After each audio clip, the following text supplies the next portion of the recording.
First इयरची university म्हणजे जी म्हणतात की खूपच टफ असते. सिलेबस जो MBBS चा आहे तर 3 subject.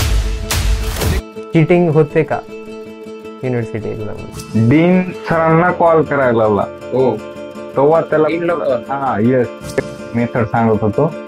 System plus strategy. I have tested it for 2 to 3 exams. जास्तीत जास्त आपल्याला मार्क भेटतील त्यासाठी आपण आन्सर शीट. आता तुम्हाला आन्सर शीट मध्ये कसं आन्सर राईट करायचं सांगतो मी. ते जर तुम्ही टेबल फॉर्म किंवा फ्लो चार्ट किंवा डायग्राम जर काढला नाही, एक्झाम इझीच आहे. पण म्हणजे आज पण PYQ तेवढेच रिलेटेड आहेत. आज आपण इन्व्हाइट करतोय एका ज्युनियरला जो की माझा मित्र आहे. त्याची आता युनिव्हर्सिटी एक्झाम येणार आहे आणि आपण जाणून घेऊयात MUHS युनिव्हर्सिटीचा पॅटर्न कसा आहे, इंटरनल एक्झाम्स कशा होतात कॉलेजमधल्या, MBBS कॉलेजच्या किंवा मेडिकल कॉलेजच्या, त्या कशा कंडक्ट केल्या जातात, त्याचा काय पॅटर्न आहे, विद्यार्थ्यांनी कसा अभ्यास करावा याबद्दल हा व्हिडिओ असणार आहे. तुम्ही हा व्हिडिओ पूर्ण बघा. तुमच्या येणाऱ्या एक्झाममध्ये तुम्हाला नक्कीच फायदा होईल. चॅनलला सबस्क्राईब करा, लाईक करा व्हिडिओला या आणि शेअर करा आपल्या मित्रांसोबत. Hello guys, welcome to the podcast number 5. आज आपण इन्व्हाइट केले कृष्णाला. Hello Krishna. I am Krishna Ugade, currently a second year MBBS student. तर कृष्णा, तुमची आता प्रिलिम येणार, अभ्यास कसा चालू आहे तुमचा? तर आता आमची प्रिलिम्स एक्झामिनेशन आहे. फर्स्ट इंटरनल झालेली आहे आणि सेकंड इंटरनल सुद्धा झालेली आहे. त्याच्या सेकंड इंटरनल आणि प्रिलिम्स मध्ये आम्हाला 1 मंथचा ड्युरेशन होता आणि सेकंड इंटरनल म्हणजे जे हाफ पोर्शन होता ते आम्ही रिवाइज केलेलं होतं. फर्स्ट इंटरनल मध्ये अगोदरचा हाफ पोर्शन रिवाइज केलेलं होतं महिन्यामध्ये. फक्त आम्हाला रिव्हिजन करायचं बाकी होतं आणि ते आता रिव्हिजन चालू आहे. सेकंड रिव्हिजन चालू आहे माझं आणि that will be okay for the preliminary examination. आता म्हणजे तुमची प्रिलिम सध्या आहे, प्रिलिमच्या नंतर युनिव्हर्सिटी एक्झाम. फर्स्ट इयरची युनिव्हर्सिटी म्हणजे जी म्हणतात की खूपच टफ असते, ते खरंच आहे का? It's like learning to swim when thrown in the tsunami. एक 12th बोर्ड मधून डायरेक्ट आपल्या MBBSच्या ह्याच्यामध्ये शिफ्ट झाल्यामुळं ते बिलीफ होतं आणि ते बिलीफ हळूहळू डिस्ट्रक्ट होत जातं. त्यामुळे त्यांना ते टफ वाटतं, ते टॉप करायला बघतात. माझी सजेशन आहे, don't try to be perfect, try to improve. बरोबर, कारण आपण 11th-12th रिपीट वगैरे केले असतील तर त्याच्यामध्ये पूर्ण आपलं प्रॅक्टिस असते MCQ वरती. MCQ ची प्रॅक्टिस झालेली असते आपली आणि थेरीची काहीच नसते. आणि आपला सिलेबस जो राहतो तो कन्साइज राहतो 11th-12th चा. सिलेबस जो MBBS चा आहे 3 सब्जेक्ट आहेत आणि आपलं एवढे आपली अर्धी हाईट भरती त्या बुक्सनेच हे कन्सिडर केलं तर. So don't try to be perfect, because तुम्ही जर परफेक्ट हे करायला गेला तर तुम्हाला त्रास होतो आणि तुम्ही एक अनॅक्झायटी और डिप्रेशन मध्ये जातात, जे की मी सफिशियंट करत आहे का नाही, constant guilt that I am doing enough or not, अशी गिल्ट राहते. म्हणून इम्प्रूव्ह करत चाला फक्त तुम्हाला. फर्स्ट इयरला जर फक्त 2च अटेम्प्ट आहेत, एक युनिव्हर्सिटी नंतर सप्लिमेंटरी. युनिव्हर्सिटी फेल झाली तर सप्लिमेंटरी एक्झाम, जर सप्लिमेंटरी जरी फेल झाली तर मग तुम्हाला एक डबल फर्स्ट इयरला बसावं लागेल. म्हणजे इयर बॅक पडतं पूर्ण ज्युनियर बॅच सोबत. इयर बॅक ज्युनियर जे नवीन बॅच येणार आहे त्यांच्यासोबत तुम्हाला एक्झाम द्यावं लागते. हे फक्त फर्स्ट इयर साठी आहे की पूर्ण दुसऱ्या वर्षांसाठी? This will be for the first year. आता आमच्या बॅचचा जसा हे होता एलिजिबिलिटी क्रायटेरिया होता युनिव्हर्सिटीचा, तुमच्या बॅच पासून चेंज झालाय, तो कसा सांगशील? एलिजिबिलिटी क्रायटेरिया जो आहे तो सेम आहे. म्हणजे पर्टिक्युलरली आपली जी फर्स्ट इंटरनल असेसमेंट होती आणि सेकंड इंटरनल असेसमेंट होती हे 100 मार्क्सच्या होत्या इच सब्जेक्टच्या, आणि जी प्रिलिमिनरी एक्झामिनेशन जी होती ती 200 मार्क्सची होती. आउट ऑफ म्हणजे हे कंबाईन जर केलं तर 400 मार्क्स होतात आणि 400 पैकी आपल्याला मिनिमम 160 मार्क्स एलिजिबल होण्यासाठी पाहिजे युनिव्हर्सिटी एक्झामसाठी. अटेंडन्स 75 थेरी मध्ये आणि प्रॅक्टिकल मध्ये 80%. दुसरे काय बदल झालेत अजून? They have introduced SVL activity, seminars, ज्याच्यामुळे आपली म्हणजे टीचिंग स्किल किंवा प्रेझेंटेशन त्यावरून ते मार्क्स हे करत आहेत. असं आहे, पर्टिक्युलर त्यासाठी मार्क दिलेले आहेत.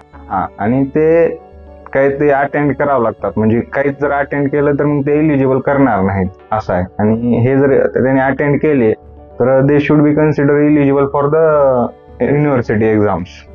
आता म्हणजे जसं फर्स्ट इंटरनलला फक्त फर्स्ट इंटरनलचा सिलेबस असतोय, सेकंड इंटरनलला फर्स्ट इंटरनलच्या नंतरचा असतंय, तसं प्रिलिम मध्ये सेकंड इंटरनलच्या नंतरचा असतंय की ओव्हरऑल सगळा? तो प्रिलिम्स मध्ये पूर्ण कम्प्लीट सिलेबस असतो तुमचा, जेवढा तुम्हाला फर्स्ट इयरला आहे. म्हणजे आपण जी युनिव्हर्सिटी एक्झाम देतो त्याच्या अगोदर एक केलेली प्रॅक्टिस आहे काइंड ऑफ, है ना? तर म्हणजे कसं आहे, जे आपले प्रिलिम जे असते एक sample format as exact like university exam असा असतो हे preliminary exam. As same pattern, same mark distribution असंच असतो, म्हणजे पासिंग क्रायटेरिया सुद्धा सेम. युनिव्हर्सिटीचे आता पेपर असतात, प्रत्येक सब्जेक्टचे 2 पेपर आहेत आणि त्यानंतर प्रॅक्टिकल. मग पेपर मध्ये कसा पॅटर्न आहे, म्हणजे MCQ किती, SAQ किती, LAQ किती? तर फर्स्ट आणि सेकंड इयर मध्ये कसं राहतं, 20 मार्काची 20 मार्क्सचे MCQ कंपल्सरी असतात. नंतर SAQ आणि LAQ मिळून 80 मार्क्स असतात. आता फर्स्ट इयर आणि सेकंड इयरला SAQ आणि LAQ मध्ये डिफरन्स आहे. आम्हाला सेकंड इयरला 2 24 आणि 23 बॅच मध्ये वेगवेगळं, 24 आणि 23 बॅच मध्ये वेगळे.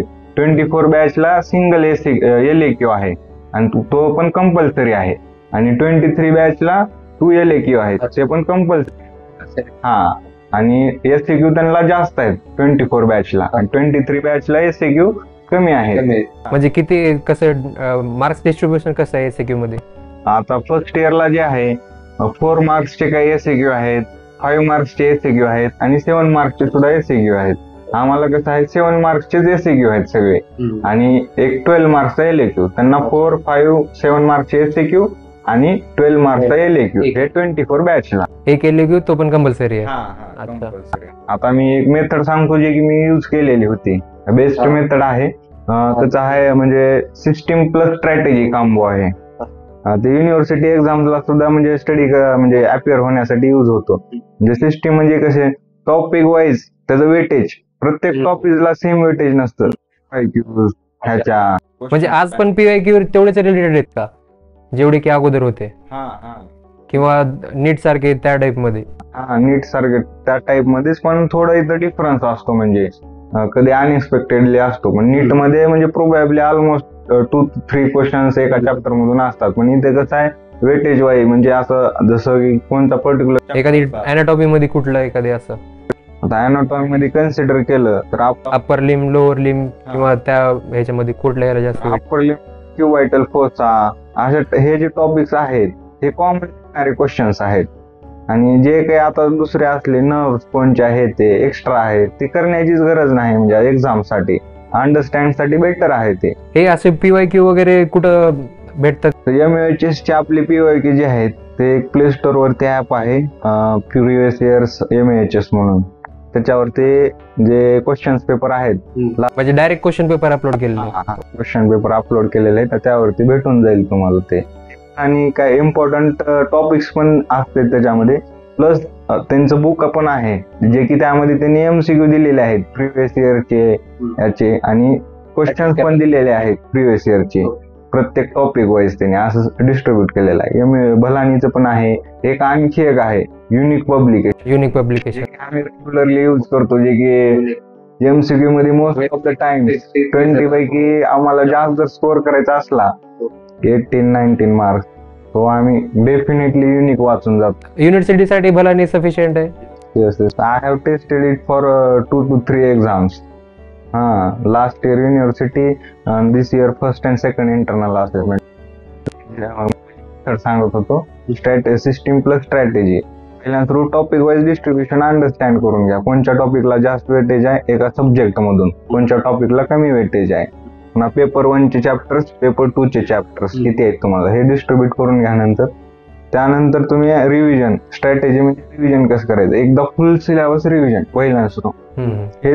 त्यानंतर IMP टॉपिक्स जे की आपल्याला PYQ मधून हायलाइटेड असतात, म्हणजे की एक भलानी म्हणून पब्लिकेशन आहे, ऍज यू नो तुम्हीच आम्हाला सांगितलेलं आहे सिनियर्सने. तर त्याच्यातले पण क्वेश्चन्स ते IMP देतात त्यांनी काढून. तर ते IMP टॉपिक्स ते वाचून घ्यायचं सेकंड ह्याच्यामध्ये. थर्ड ह्याच्यामध्ये PYQ रिव्हिजन करायचं.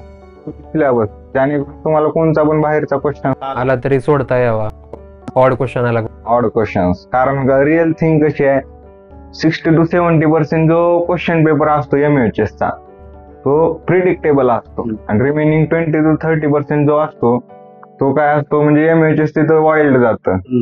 म्हणजे कुठलेही टाकतो क्वेश्चन सिलेबस मधलंच. स्टुडंट्स म्हणतात अरे ये तो नोट्स में भी नहीं था.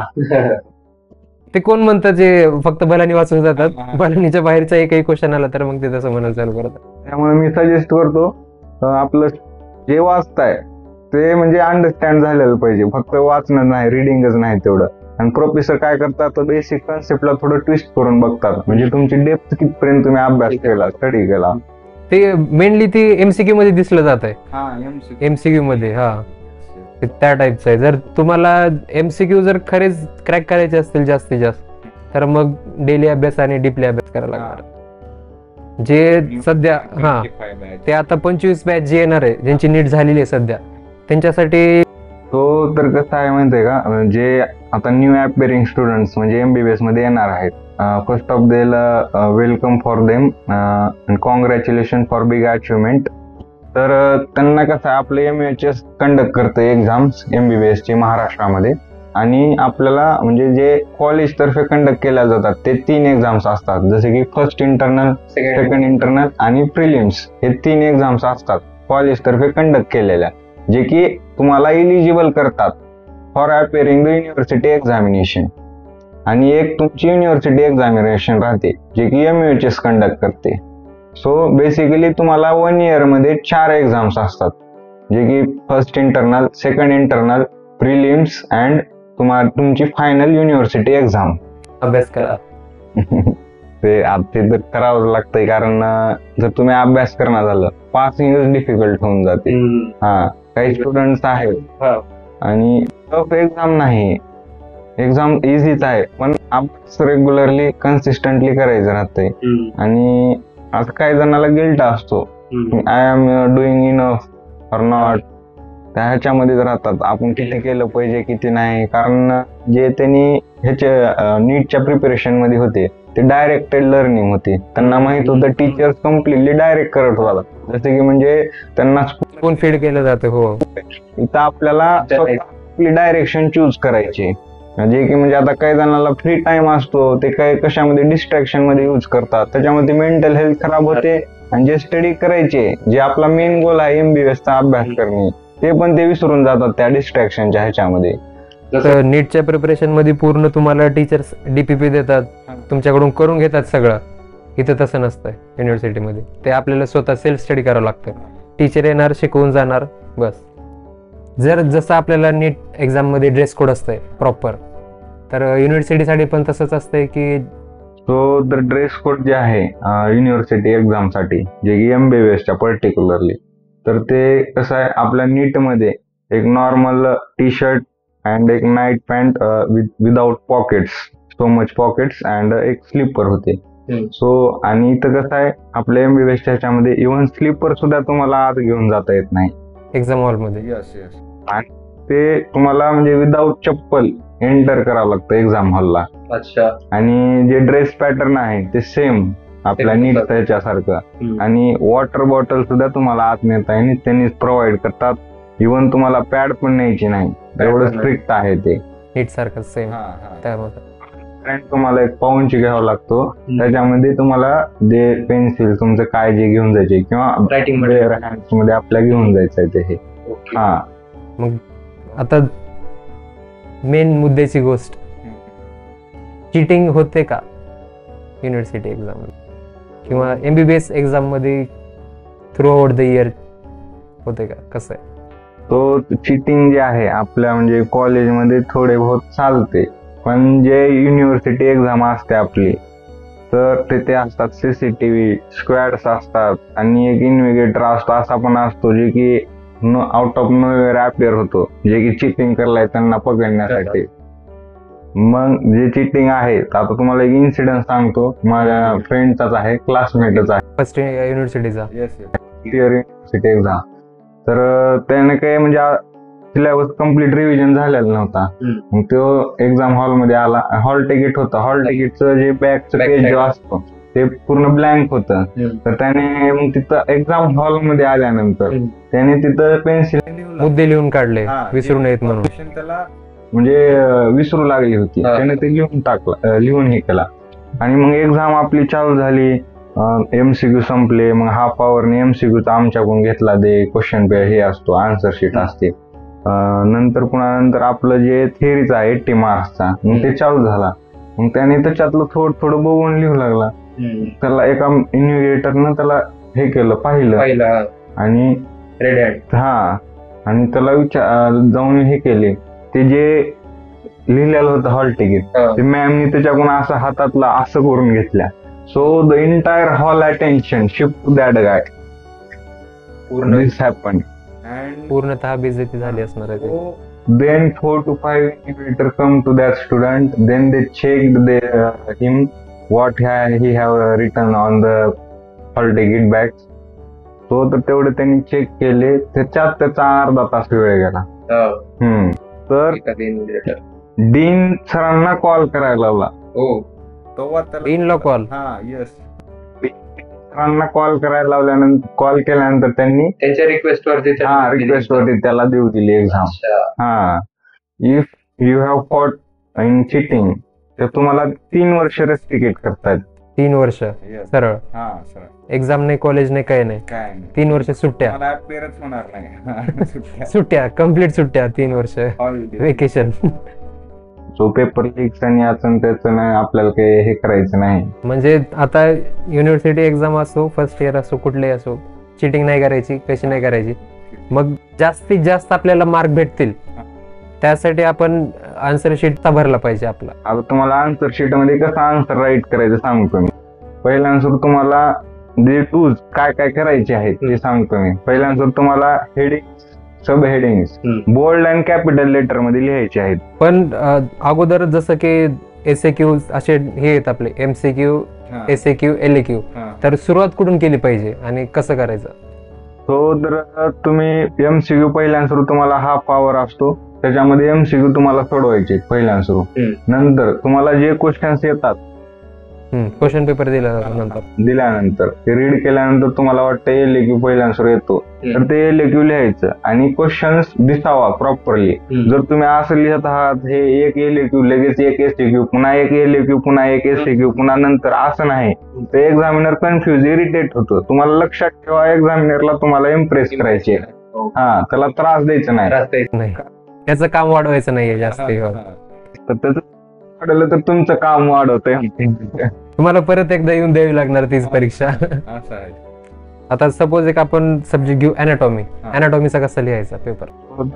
मध्ये आता मी तुम्हाला अप्पर लिंब मध्ये क्युबायटल फोसाचं सांगतो तुम्हाला. सो तर त्याच्यामध्ये तुम्हाला जे क्युबायटल फोसा आहे ते जे आहे तुम्हाला कॅपिटल लेटर्स मध्ये, बोल्ड मध्ये आणि एक लार्ज फॉन्ट साईज मध्ये तुम्हाला टाकायचे हेडिंग. त्यानंतर तुम्हाला ते एक्सप्लेन करायचे, कुठं आहे, कुठं लोकेटेड आहे, म्हणजे पॉइंटर मध्ये. आणि पॅसेज मध्ये काहीच लिहायचं नाही, आपल्याला पॉइंट वाईज लिहायचं आहे. तर ते झाल्यानंतर तुम्हाला त्याच्यामध्ये त्याचे बॉर्डर्स काय काय आहेत त्याचे, म्हणजे ते कशाने केलेलं आहे. पुन्हा नंतर त्याचं रूफ काय आहे, फ्लोअर काय आहे, त्याचं कंटेंट, मेन कंटेंट. तर हे तुम्हाला गोष्टी एक प्रॉपर स्ट्रक्चर वाईज लिहायचे आहेत सिक्वेन्सनी. पुन्हा नंतर त्याच्या रिलेटेड क्लिनिकल केसेस काय आहेत, हे सगळं असं तुम्ही लिहिल्यानंतर तुम्हाला मग ते एक्झामिनर मार्क्स देतो. डायग्राम्सचं किती महत्व आहे? डायग्राम्स, बाकी फ्लो चार्ट वगैरे, ते जर तुम्ही टेबल फॉर्म किंवा फ्लो चार्ट किंवा डायग्राम जर काढला तर ते लगेच कॅप्चर होते एक्झामिनरला. आणि लगेच ते इव्हॅल्युएट होतंय की बुवा तुम्ही हे काढलेलं आहे. तुम्हाला डायग्राम कसं रिप्रेझेंटेशन तुमचं आहे, थेअरी जी फॉर्मॅट तुम्ही लिहिलेला आहात त्याचं रिप्रेझेंटेशन आहे डायग्राम जर तुम्ही काढला. आणि मोस्टली प्रत्येक क्वेश्चनला तुम्ही डायग्राम काढत जावा. इव्हन इफ सिम्पल बी जर डायग्राम असली तर डायग्राम काढत जावा आणि मार्क्स तुम्हाला चांगले भेटतात. आपली जी मेन आन्सर शीट असते 80 मार्काची, ते 46 पेजेस असते. त्यामध्ये मग एसएक्यू साठी किती पेजेस भरवायचे आणि एलएक्यू साठी किती भरवायचे, जेणेकरून आपल्याला त्या क्वेश्चनचे सपोज 7 मार्काचा जर एसएक्यू असेल तर ऍटलिस्ट 5 ते 6 मार्क पडावेत त्यात. तर तुम्हाला जे 7 मार्काचा एसईक्यू आहे त्याच्यामध्ये तुम्हाला ऍटलिस्ट 300 to 400 वर्ड्स हे करायचे आहेत. आता कुणाचे किती बसतात हे ते आता वेगळा हे आहे, मुद्दा आहे. पण ऍटलिस्ट तुम्हाला 2 ते 3 पेजेस लिहायचे आहे एसईक्यू. 2 तर मिनिममच झाले तो पास होण्यासाठी. जेवढं तुम्हाला जास्त लिहिता येईल 3 पेजेस आणि प्रॉपर रिप्रेझेंटेशन जर केलं तुम्हाला 7 पैकी 5 च्या अबोव मार्क्स मिळून जातात. आणि एलएक्यू साठी तुम्ही ऍटलिस्ट 4 तर पेजेस एलएक्यू साठी. 12 मार्कासाठी 4 पेजेस, 4च्या पुढे at least 4. It goes to the 5, 6, 7 pages up to. जसं म्हणजे टू द क्वेश्चन जसं असेल त्यानुसार. क्वेश्चन जर म्हणजे शॉर्ट त्याचं कंटेंट जर असलं तर तुम्ही इलॅबोरेट करायचं त्याला बरोबर. आणि जर क्वेश्चन तुमचा म्हणजे लॉंग जर असला म्हणजे खूपच त्याच्यामध्ये डिटेल्स जर असल्या आणि ते शॉर्ट करता येत नसल्या तर तुम्हाला 5-6 पेजेस पर्यंत हे करता येते, तुम्हाला जावं लागतं. जे मार्क्स जेणेकरून ते तुम्हाला एक्झामिनर 8 मार्क्सच्या अबोव देतील मार्क्स तुम्हाला असं. आणि हे करायचं नाही जसे की आपल्याला आउट ऑफ 12 पैकी 10, 11 असे एक्सपेक्टेशन ठेवायचे नाही, कारण ते एमबीबीएस मध्ये नाहीच भेटत. हो, टॉपर पण ते 100% इथं टॉपर नसतातच. टॉपर पण एक्सपेक्ट करत नाही की तेवढे मार्क्स देतील म्हणून. ते फक्त लिहितात. अभ्यास असाच चालू ठेवा. मी तुम्हाला शुभेच्छा देतो पुढच्या तुमच्या युनिव्हर्सिटी एक्झाम साठी. क्रॅक करावी आणि टॉप मारावा आणि आपलं कॉलेजचं नाव असंच रोशन करावं. So thank you Bhavesh sir for giving me inspiration for UT examination. तुम्ही आमच्या पॉडकास्टमध्ये आलात, तुमचे आभार.